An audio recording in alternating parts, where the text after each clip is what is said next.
VCTC Welding Students collaborated with the Shenandoah Valley Governor's School's Engineering Department in designing and building small-scale truss bridges to maximize strength while minimizing material. The bridges had to span 3 feet while supporting a load of over 4,000 pounds. The bridges were constructed out of a 1/4-inch solid dowel rod.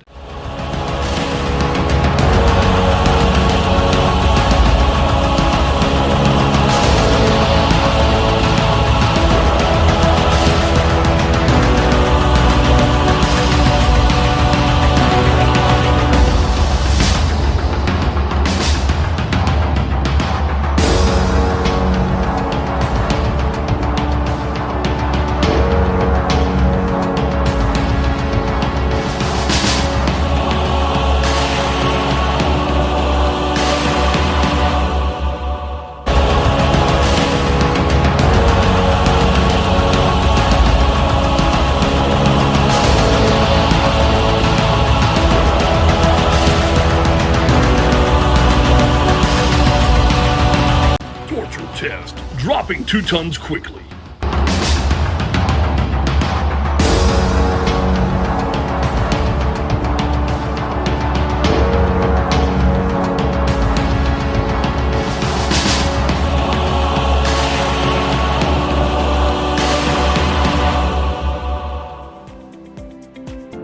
The engineering class took the design and performed a stress analysis to determine where the metal deformation would occur. The students were amazed that the anticipated deformation aligned perfectly with the actual outcome after applying a 2-ton load.